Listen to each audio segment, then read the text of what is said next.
Now, to shed more light on the implications of the recent development, we have with us Advocate Rudra Sharma, who is also an constitutional expert.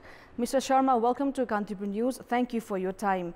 How have you viewed the recent political developments from the point where Premier Oli could not garner majority at the parliament and now the dissolution of the lower house?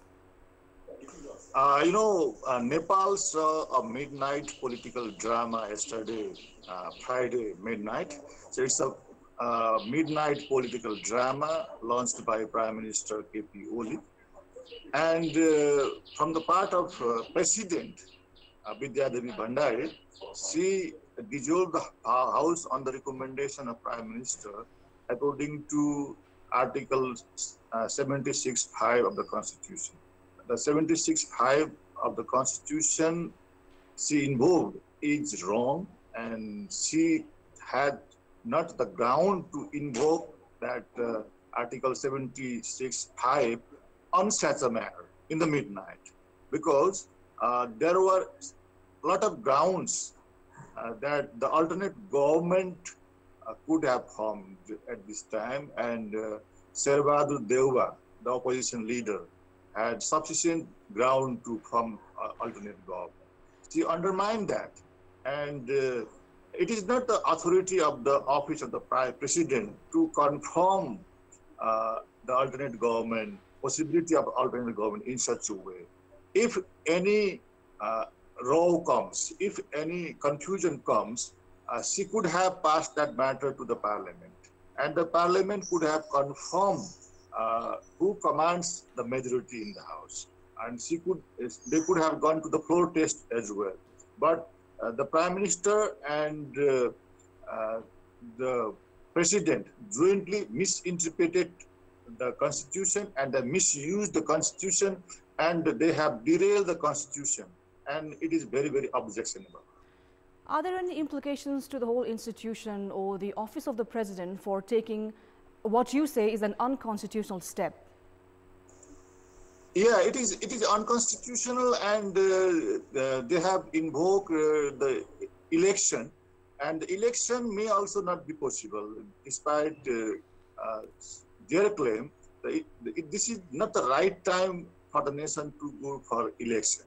And one part. Another part is election under such unconstitutional government. This government, the K.P. Sharma Oli government, is an unconstitutional government. So election under an unconstitutional government is not possible. Therefore, Nepal is heading towards a very difficult and uncertain path ahead, because we have an unconstitutional government. That unconstitutional government is claiming for another election. Therefore, the next election is not possible under such an unconstitutional government, and I see it will be challenged legally at the Supreme Court also, and the road ahead is very difficult.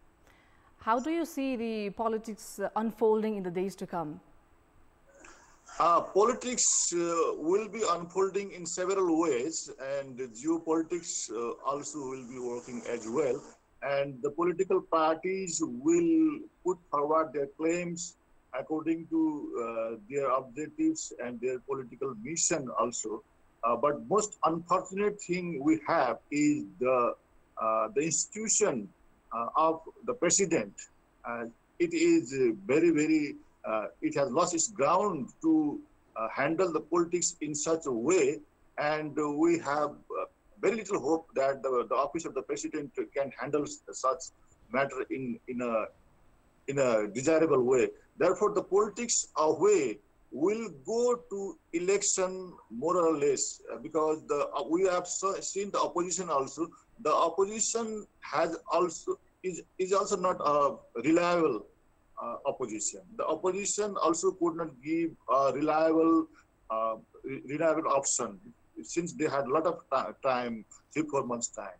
Therefore, the politics ahead will go more or less toward election, but the nation will seek for an appropriate time for the election and appropriate government which can hold the election in a free and fair manner, and political parties will raise the issue that we need a government, a trustworthy government, and a constitutional government, constitutionally mandated government, which can hold a free and fair election in appropriate time.